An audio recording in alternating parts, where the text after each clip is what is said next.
Two Canadian teams in action on Monday. We start with the Oilers hosting the mighty Tampa Bay Lightning. Steven Stamkos has scored more goals than Connor McDavid in their first career 177 games. McDavid more points. First period, Edmonton power play.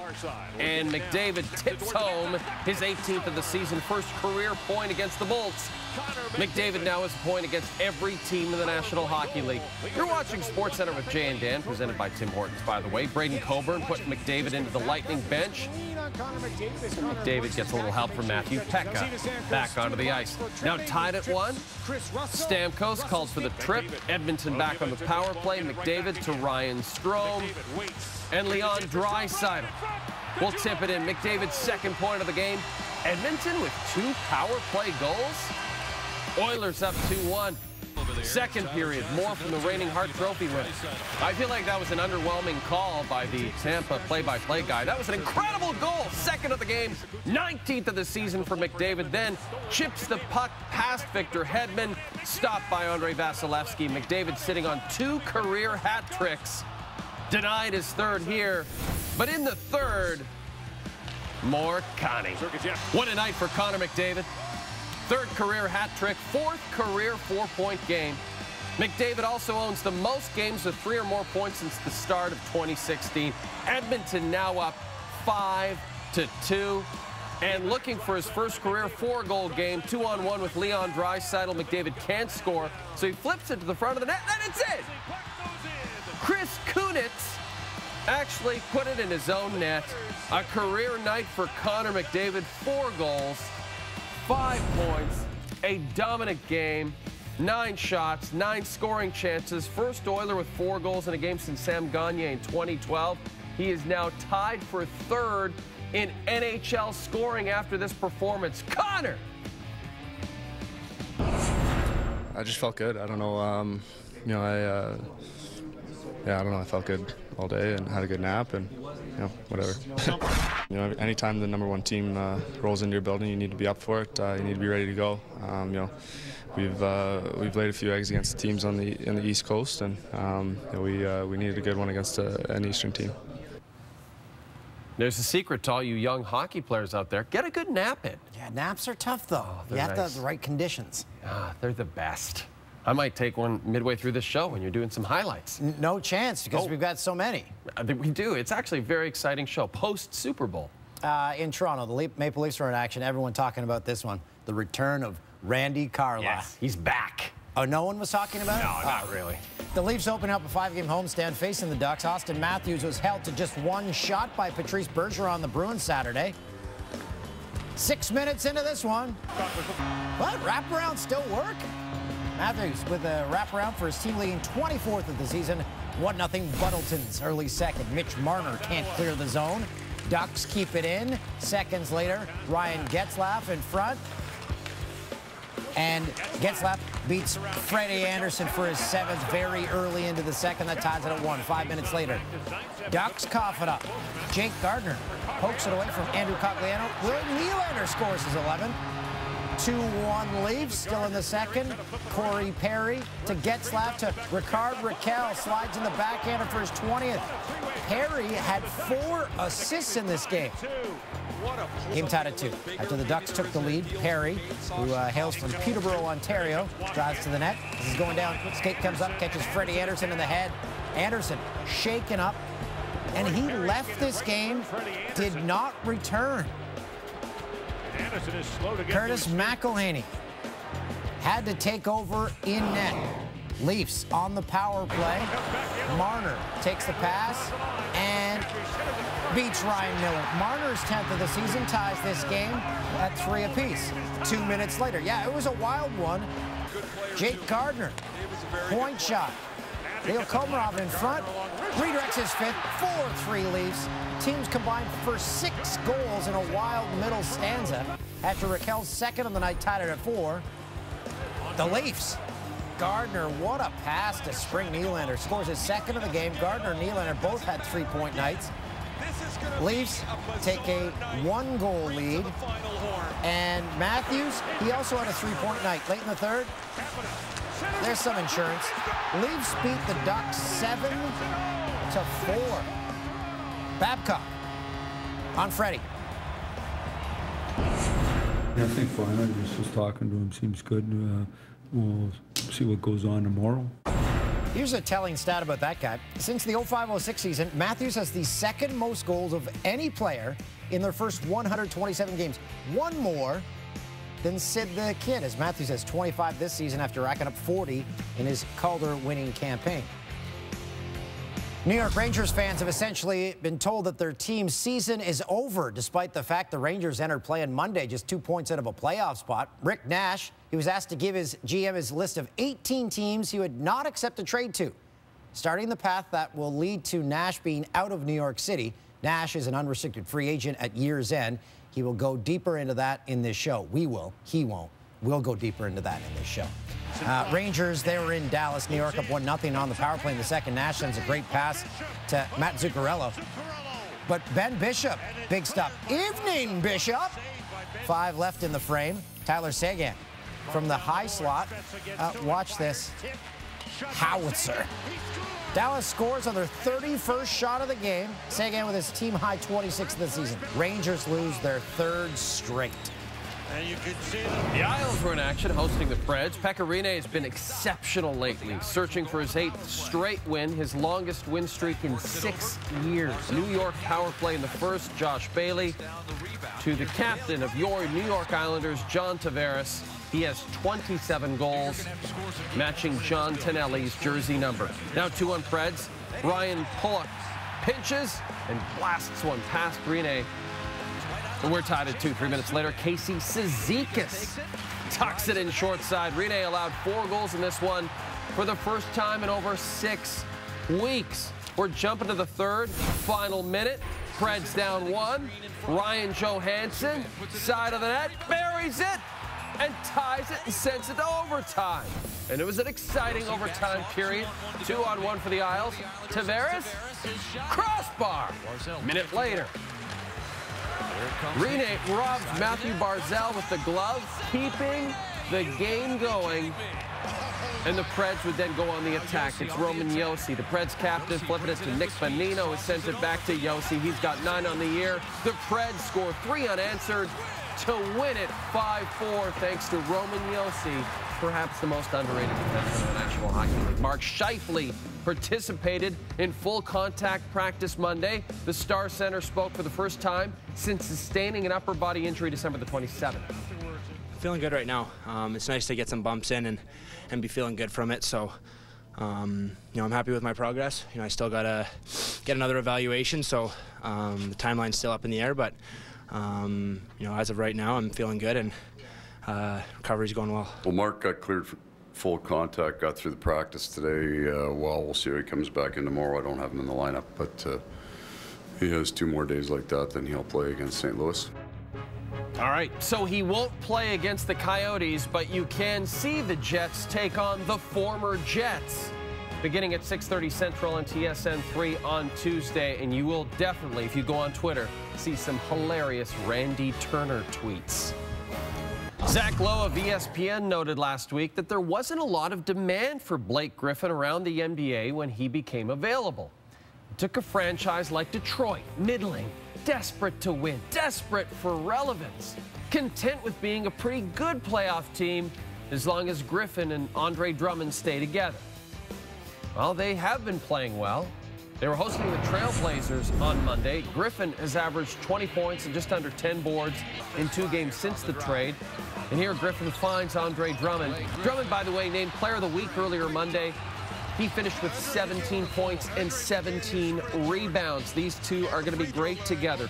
Later, Blake, second three-pointer of the frame. Check out the reaction from Drummond. Yes. Second quarter. Griffin draws the foul, throws it over the shoulder, gets it to drop. Doesn't count, but still it's fun to show you. But this would count. Detroit basketball. He had 15 at the break. Third quarter. Blake looking for Drummond again. Can't convert. Manages to lay it in. Griffin, 21 points, 9 boards, 6 assists. The Pistons have won 4 straight for everybody. I went there once. Really good. Not as good as Tim Hortons, but still pretty good. The Raptors try to narrow the Celts' lead atop the East to one game Tuesday. Sprite Raptors basketball. Celts visiting Toronto on TSN 1 and 4 at 7 Eastern in 4K. Still to come, more blowback from benching Butler, but Bill Belichick's going to stand his ground. Blowback from benching Butler.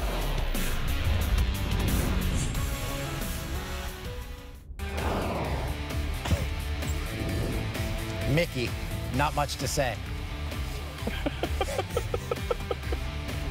The unnamed bettor who took Las Vegas Sportsbook for more than a reported $10 million on the World Series is back at it for the Super Bowl. He made multiple million-dollar wagers, including a $3 million bet on the Eagles at the MGM, their second largest Super Bowl bet ever. That bettor, Mickey Mouse. And Matt Patricia, a day after the Patriots Super Bowl loss, defensive coordinator of the Pats, Matt Patricia, now the head coach of the Detroit Lions. He spent the last 14 seasons with New England, winning 3 Super Bowls. He's the 27th head coach in Lions franchise history. I hope, in all seriousness, he gets a pencil deal, pencil sponsorship deal. He's always got that pencil up there. He's always got that pencil up there. This portion of the program is sponsored by Foles Folds. It's Nick Foles' laundry service. Your primary laundry service letting you down? Go to the backup. I always feel bad for those people on those Disney parades. Remember Nancy Kerrigan? Oh, yeah. Yeah. They're getting money. Producer Tim said it. They're getting some scratch. Staying with the Super Bowl, Patriots head coach Bill Belichick, he was asked again Monday about his decision to bench cornerback Malcolm Butler. Reiterated it was strictly a football decision. A few things going on here. There's rumors of why this happened, discipline reasons. So he's not throwing his player under the bus. He's just keeping it in-house. Well, NFL Network insider Ian Rappaport said Monday there were some other issues, a smaller, minor violation of team rules that happened earlier in the week. Doesn't seem like a good decision to bench a player over a smaller, minor violation of team issues. Philly native Kyle Lowry was on hand for the Eagles Super Bowl win. He boarded a flight to Minnie immediately following the Raps win over the Grizzlies Sunday afternoon. He was back in Toronto Monday, and he would only take questions about the new Super Bowl champs.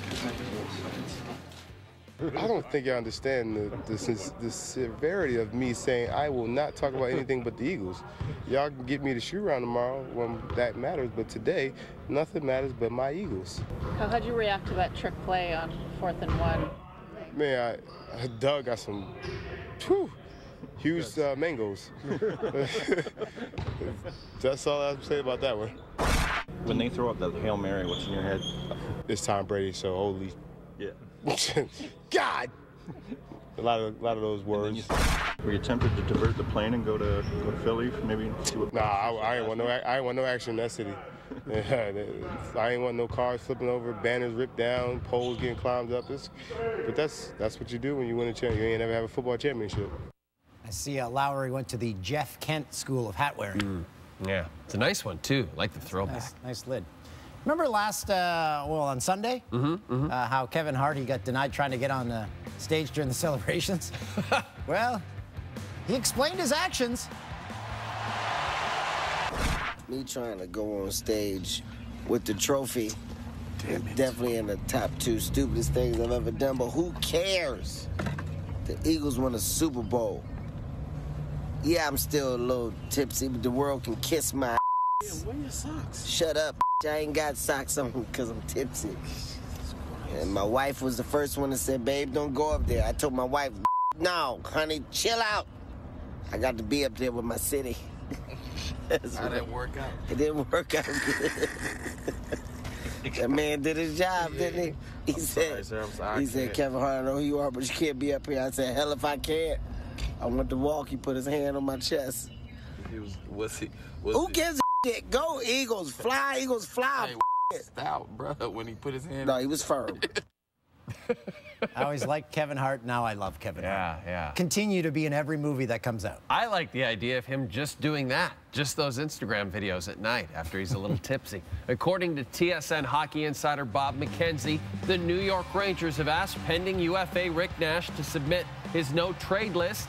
This list includes 18 teams, which means the 32-year-old can be traded to 12 clubs before the upcoming February 26th trade deadline. While there's speculation around where he may go, Nash is still focused on winning in New York.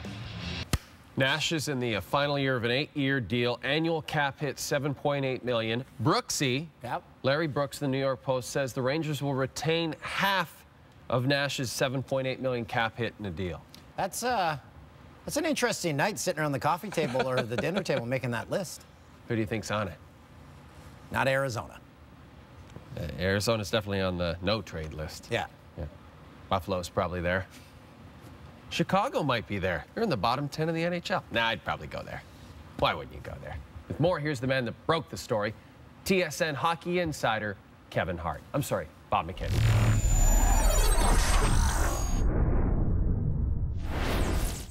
You know who's great, despite the fact he will not associate with me outside of work?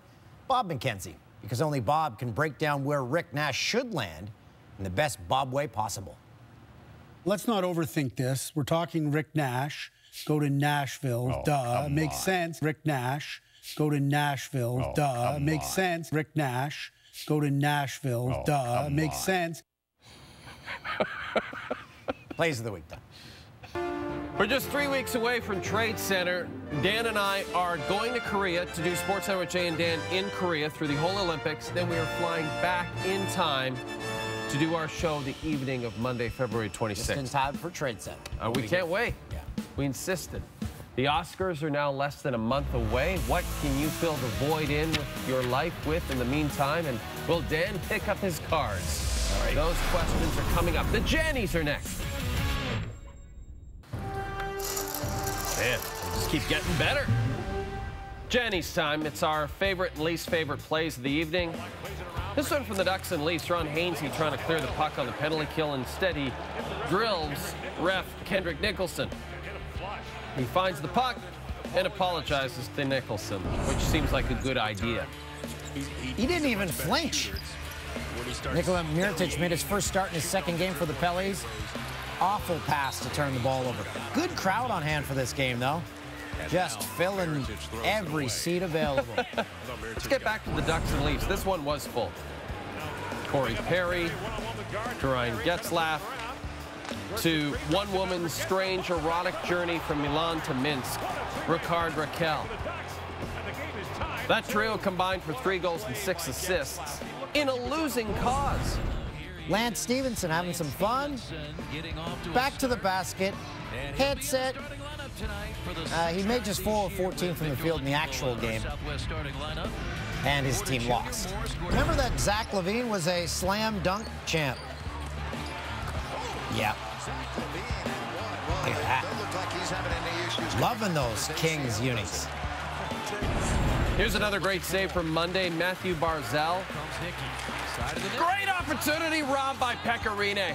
You gotta be kidding me. Oh. Sorry. Are you okay? I tried to get to the sneeze button, but I don't think I got there in time. This is nothing to sneeze about. Connor McDavid. I had to watch this goal a few times to see where it went in. That's incredible. Yeah. Incredible. And after a couple of calls did not go his way, Robin Lopez went, well, had to be held back. Then a fan caught this on video on his way to the locker room. Lopez picks up a chair and throws it like a WWE wrestler. Oh, hello. I was waiting. I was just checking something. You know what I was actually trying to do? Send that GIF of that dog with that burning house. And it says, "This is fine." This is fine, too.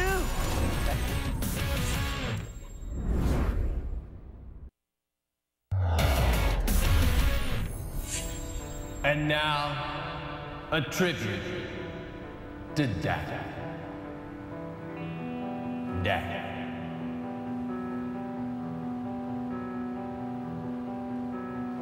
Dad.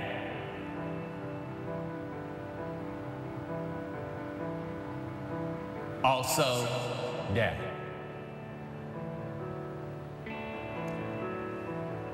And finally, Dad. This has been a tribute to Dad. Hey, guess what? We're going to the Olympics. This show you're watching will be live from South Korea, beginning on, when is our first one? Says on it right Sunday. there, Dan. Okay, beginning on Sunday.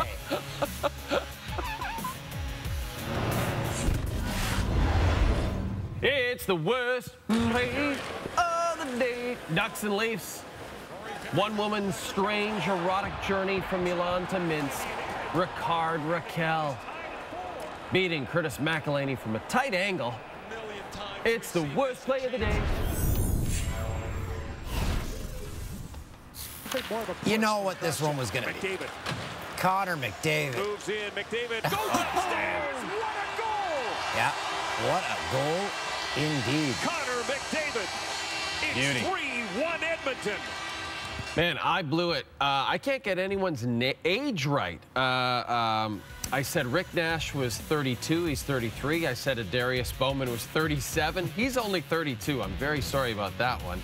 Amy Madigan was the Kevin Costner wife in Field of Dreams. And I sneezed. So, Oh, and I didn't know what night our first show from the Olympics was. Sunday. Remember, we're going to the Olympics. Set your PVRs. Yeah, do it. Ain't got socks on because I'm tipsy.